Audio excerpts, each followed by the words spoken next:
O Poder do Agora, de Eckhart Tolle. Bom, isso aqui não é só um livro, é um verdadeiro fenômeno global que promete uma coisa bem audaciosa, uma transformação interior radical. Vamos mergulhar nessa ideia e entender o porquê. A jornada do livro, ela começa como uma crise pessoal do próprio autor. Imagina só, numa noite, um pensamento o atinge com um terror absoluto, um pensamento que mudaria a vida dele para sempre. Não posso mais viver comigo. Essa frase, que é bem assustadora, né, levou ele a uma pergunta assim vertiginosa. Se eu não consigo viver comigo mesmo, então quem é o eu e quem é esse comigo? Será que somos uma coisa só ou somos dois? E essa pergunta escancara o problema central que o Tolle identifica: uma mente que está dividida, lutando contra si mesma. E essa é a fonte de quase todo o nosso sofrimento. Essa divisão tem um nome, é o ego. Mas calma, para Tolle, o ego não é quem realmente somos. É como se fosse um falso eu, uma ficção que a gente cria sem perceber, se identificando com aquele fluxo sem fim dos nossos próprios pensamentos. O que acontece é que o pensamento, que deveria ser uma ferramenta, virou algo compulsivo, involuntário, quase uma doença. A mente fica tecendo uma tela de conceitos, de rótulos, de julgamentos que acaba nos separando da realidade e nos prendendo numa grande ilusão. Tá, mas como é que a mente consegue manter essa ilusão de separação? Principalmente através da sua obsessão por uma única coisa: o tempo. Aqui, o Tolle faz uma distinção que é crucial.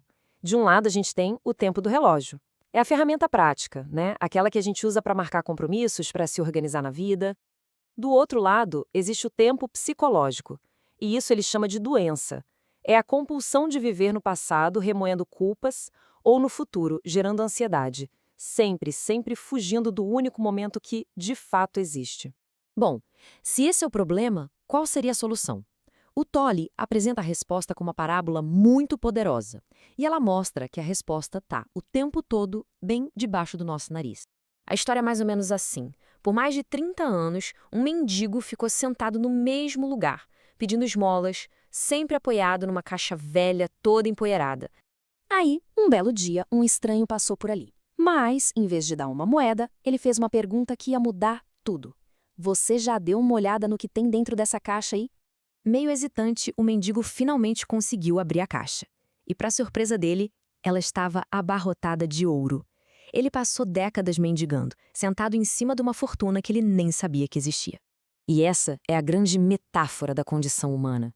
Muitas vezes nós somos como aquele mendigo, buscando do lado de fora migalhas de felicidade, quando na verdade o maior tesouro de todos, uma paz profunda, a alegria de simplesmente existir, já está aqui dentro. E esse tesouro interior, ele só pode ser acessado em um único lugar, o agora. Pensa bem. O agora é a única coisa que existe de verdade.